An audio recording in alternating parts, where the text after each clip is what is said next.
Welcome people to another critical overview of Full Metal Alchemist Brotherhood. Joining us we have Mecha the local angry black guy. We also have Slimek, the Polish-British guy. I don't know what attributes to attribute him. We also have the awesomeness that is the great me, and believe it or not, Waricon fan, also known as that enemy snob, the overlord of his own channel. Thank you. Let's start by saying that the first part of Full Metal Alchemist Brotherhood went by very fast because I think the producers assumed that because most people already knew what was gonna happen, they just expected to see the new material that was not covered in the previous version. So they just skimmed over these events. They also changed a few things around to make it more appealing. The first episode, it's anime original, I suppose because they wanted to introduce us to the characters faster. I guess it was a nice way to get people back into the swing of things. I thought it was kind of cool. Nice little introduction, shit like that. Second episode is actually the backdrop of the two brothers. If we compare it to the manga, they waited a few episodes before they tell us what was their backdrop story. But right now, they went immediately to tell us what's going on. And I feel they did that so you can bind with them immediately. I like Brotherhood's initial approach of deciding to, just skip on to the background of the Elric brothers because, we all pretty much know that by now, so why not get it out of the way? And it's not like they can skip it, so I felt it was okay that they just went right into that, and I didn't mind at all. The episode wasn't bad, but I also feel that should have been introduced in later parts of the show. I think it needs more development, maybe show some of the interaction between their kids and their mother. We shouldn't just blindly assume she was the sweetest and kindest person alive without any evidence. I think they should have put it further on in the show, because getting to know the characters and thinking about it yourself, trying to make the connections and seeing their relationship and not just having it placed right before you, I would have preferred it that way. But I can say that this is something I particularly mind because this is a choice they made to keep the show simpler and more appealing to a wider audience, because usually people don't really like that much to decipher. If anything, from an economical viewpoint, very good choice. Third episode, this is the normal beginning of the series. This part seemed like it's going against religion, but in reality was mostly telling you to trust yourself more than just trusting others and, being selfish or something. I think it was like setting a tone for the series, even though this was a little bit more lighthearted compared to what comes, telling you about how much corruption there is in this series and how you gotta watch your back because these so-called leaders are like constantly plotting and shit. It could have been better, I thought. In almost every anime I've ever seen that ever mentions religion is portrayed in just a bad way. It's really one-sided. We have the evil fat priest who is just hurting people to do his evil. You never see the exploration of multiple sides, how it affects your life in a positive way, how it affects some elements of your life in a negative way. This is a theme that should have been given a few more episodes. And even religion don't go along very well. Episode 4 is the introduction of Scar as he goes around killing state alchemists. We have the protagonist going to protect one of them, Tucker, who after a brief introduction with his family, we find out he's doing illegal experiments regarding human transmutation. And again, yes, the whole issue is resolved in one episode. Yeah, it could be explored a bit more in a few more episodes. But it ends with Scar almost giving mercy kill to these people because, by now they were devastated emotionally. So we see that in just one episode, we're introduced to this guy who seems to be a crazy fanatic who just kills people for some petty revenge, but turns out that sometimes killing people for all their crimes could be a form of salvation. We get some insight on Scar. He is probably one of the more interesting characters of the series. Kind of gives you some insight onto what kind of character he is. If you never saw the original or you don't know anything about him, you kind of see that he's not just a heartless killing machine who's just going around killing for no reason at all. Having a father sacrifice his own daughter to a sort of damnation, it's a theme that should have been given more episodes from the perspective of her father. It would have been excellent if we had the insight why he did it, the dilemmas he faced before deciding to do it. Why was he so desperate? Why was he so blindly obsessed with his own research? We're not gonna see Tucker again, he's dead, and so he was in the manga, but in the first version of the anime, they kept him around alive and he tried to resurrect his daughter later on. Oh yeah, I remember that. Yeah. That was a wasted plot point if you ask me, because he didn't really offer anything to the plot, he was just thrown there. The Tucker thing was pretty cool, I guess. They didn't waste a lot of time, like what they do with a lot of the old FMA plot points. They, kind of just write rush them along. But, you know, it wasn't bad. This is the major difference between the first and the second versions. In the older version, you could resurrect people, and that was sort of what was making death a lot cheaper. But in this version you can't. If somebody dies, he's dead. They came back as homunculus, not like as humans. Yeah, it's still resurrection. Yeah,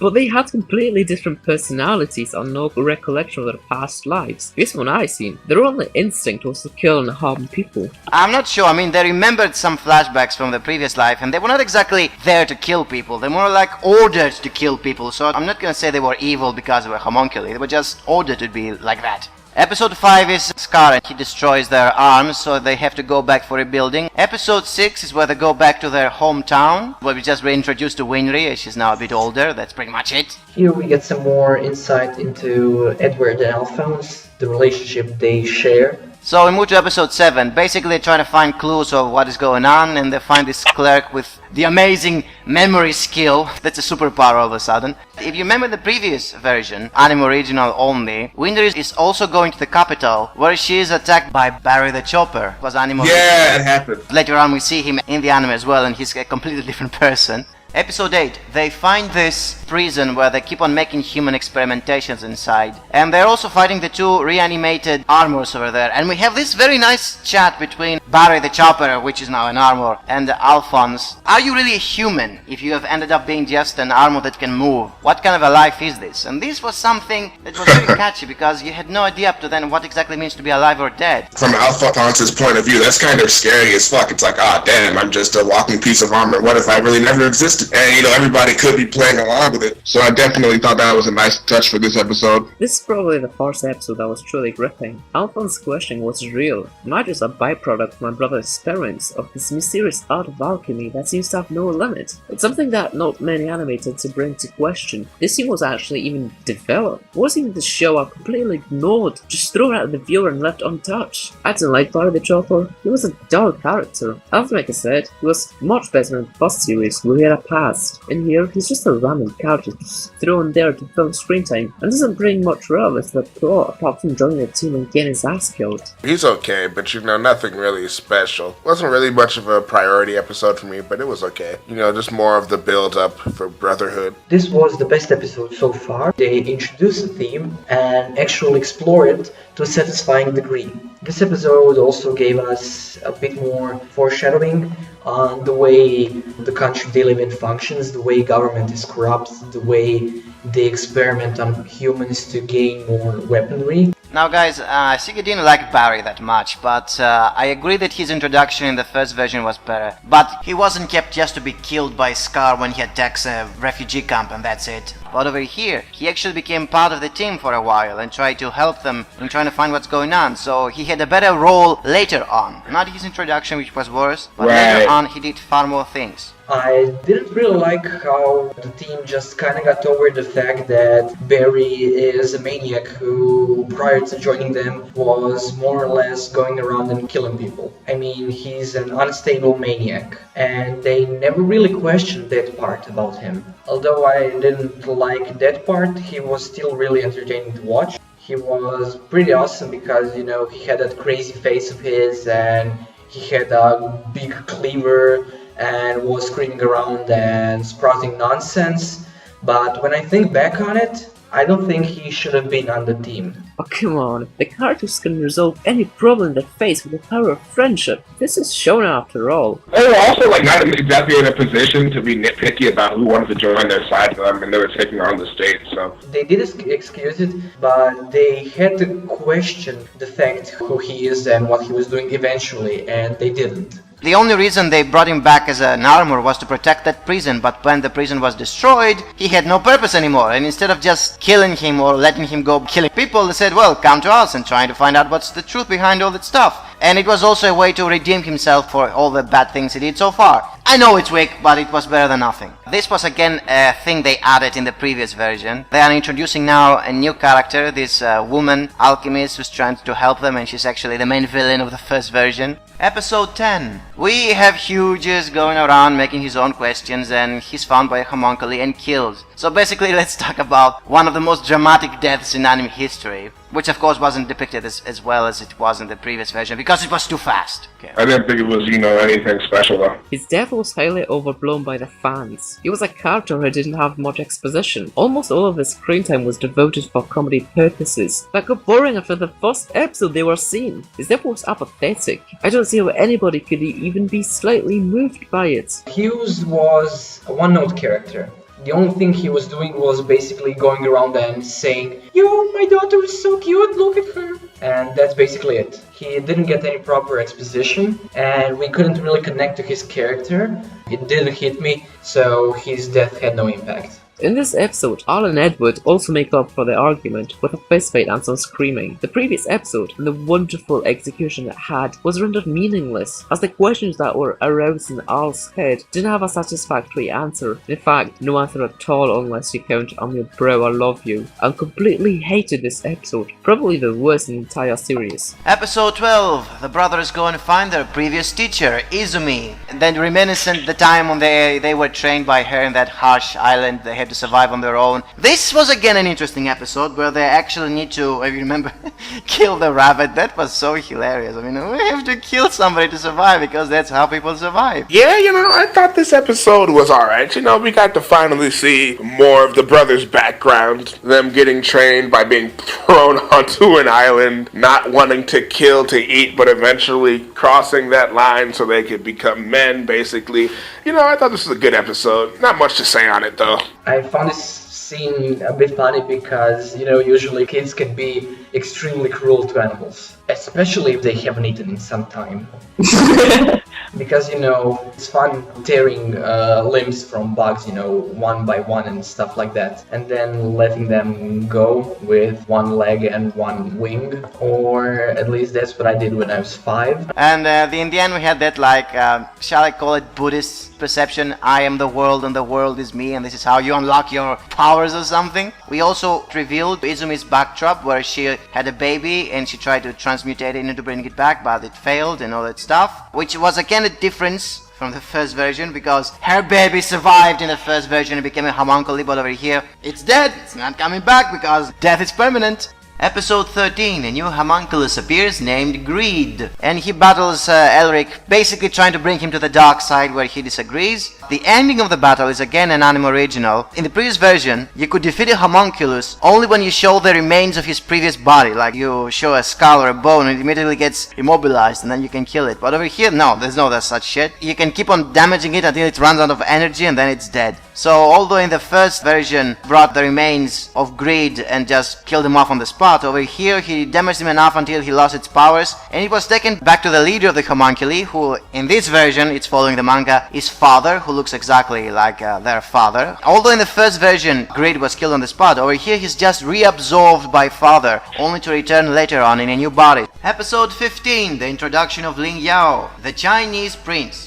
Well, he's not really from China, but the civilization really looks like it is. One of the better characters of the show. He has an important thing he must do under any circumstances, and that is his drive throughout the whole series. He wants to be the leader of his country because he doesn't want it to fall into disarray. He doesn't want a civil war within it, and we see the actual consequence of his drive later on, where he joins bodies with Greed. He makes a sort of a contract with the devil, and oddly, it serves him pretty well. I really like Ling because through him, who, by the way, he's also one of the better characters of the show, I can agree with that. Through him, we get to see more Greed, and more Greed is always a good thing. Greed gets killed off early on in the show, so you don't really even get to see him do much in the original, but here, he's here to stay, so I think this is a really good decision on the writer's part, and I really enjoyed this part of the show. Episode 18. We find out that it was Scar who killed Winry's parents during the war, which fleshes out Scar even more and makes an even more interesting character. I like that part.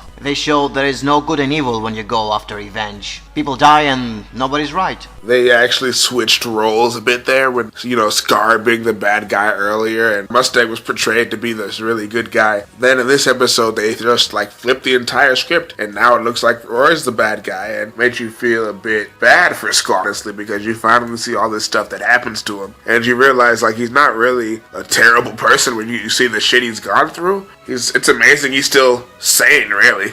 I just love this episode. In the scene where Winley wants to kill Scar, he saw horror as himself in the Ishbal War, a mighty tyrant that killed his loved ones. He was no different from the people who had demolished his country. It built his character and made him very special to me.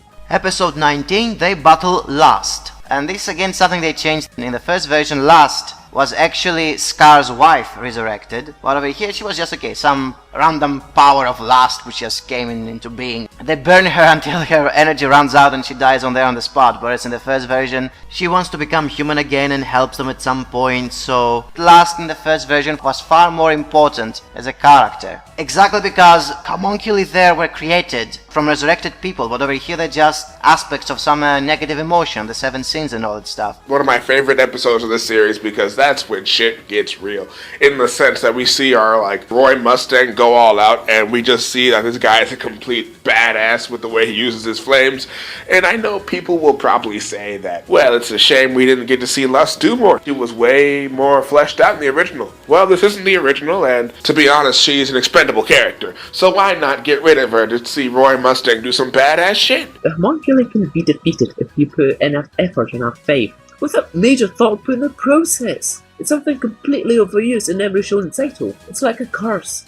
I mean, if you give it your best, you can do it. You can defeat the mightiest of opponents. For this show, it's a terrible idea. Defeating a homunculi doesn't seem like a big challenge. Rode on a few minutes. Also, Lost should have been exposed a lot more. She looked pretty exposed to me. She was a very interesting character in the first series, but here, she was simple and boring, while Death definitely had an emotional impact in the first series. Well, here, it's just another false strategy. It's another bad episode. Lust is just this bitch that you really want to kill because she's just so annoying. And here we come to the good part of her character. She was killed in the most fucking awesome way ever by being burned to death over and over. Yeah. Seeing a character you hate be burned to death over and over again is just extremely satisfying. I was all like, yes, die bitch, die. So this was a great part as far as action and sadism go.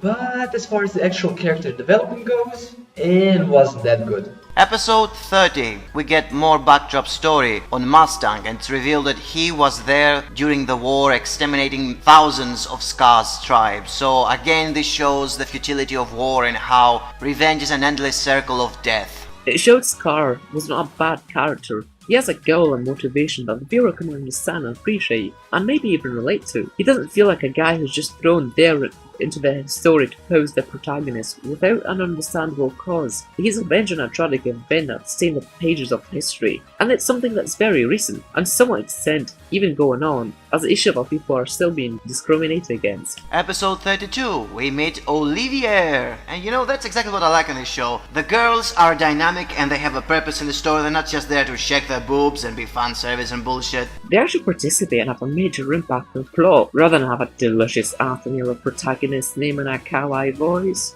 We are also introduced to Sloth, another homunculus. Sloth is important to the plot as he has been digging that pentagram all around the country for a long period of time.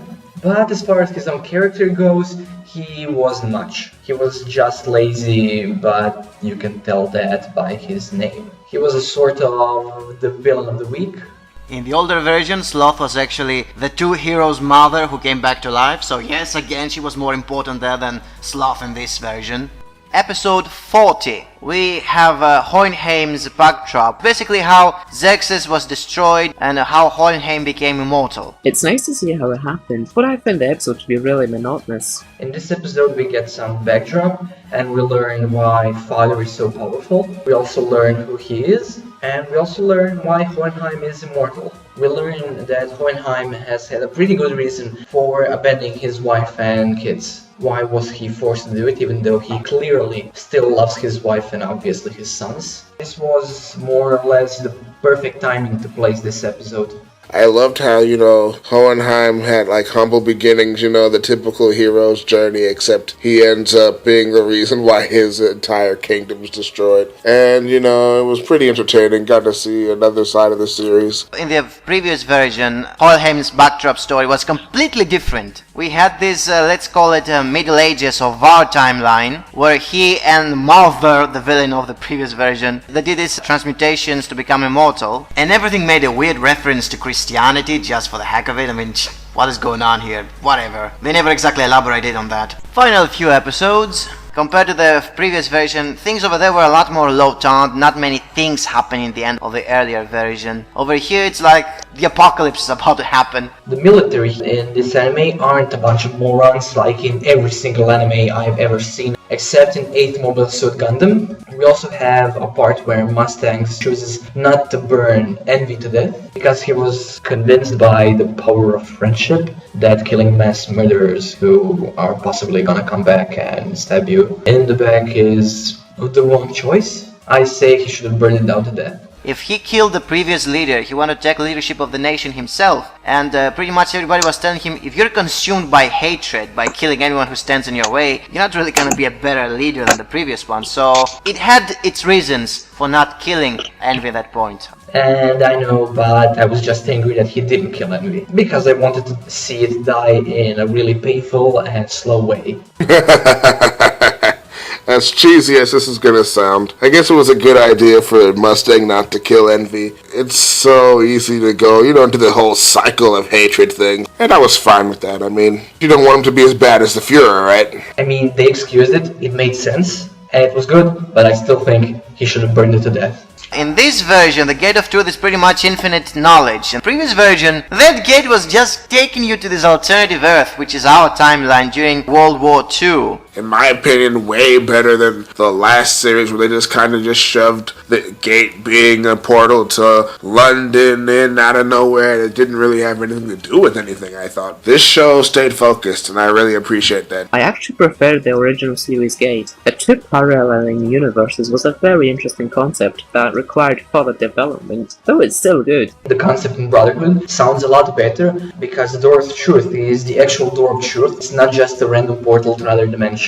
Here we had a bit of pantheism. I'm not much of a pantheist myself, but as far as the setting they created goes, it was incorporated rather well. So, overall thoughts about the show, this is a wrap-up. Even though I was negative about this show in a podcast, I really enjoyed watching it. The role of Alchemist is that to create something must be sacrificed of equal value, which parallels with the law of conservation. It's a fascinating concept, fully utilized. The storytelling can be sloppy at times, and ruined by the shonen gimmicks, but it's still good. I'd rate it at 7.5, but nothing higher. It's the best the shonen genre has to offer, but will only come near being on my top 10 list. Don't trust what Marvel or Anime Planet say. Like Slimek, I'd rate it a 7.5, even though I may have sounded a bit too negative. But do mind that I really don't think it deserves to be called a masterpiece. Except if you explicitly say that it's a masterpiece of shonen, because it is the best shonen around. The best of a single genre doesn't by itself make it good compared to other masterpieces of the general medium. I mean, we have, and I'm just gonna bump a random harem that I've watched, Infinite Stratas.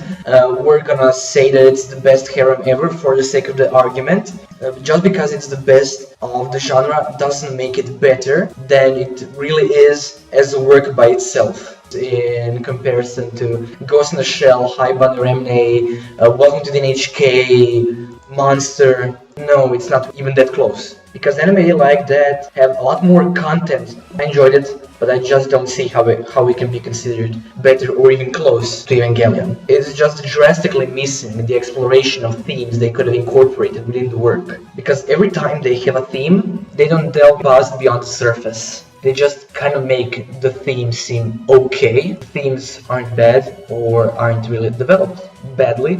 They are solidly presented, but not in any single point within the show did I say to myself, this is actually a thought-provoking theme. It wasn't thought-provoking at any single moment, except in that single episode where Al was questioning his own existence. but not in a way we haven't explored in Ghost in the Shell, Ergo Proxy, or Lane, or any similar anime I may have forgotten. Okay, whatever, I still find it to be the best shonen, that's all it takes to become part of my top 10. 9 out of 10.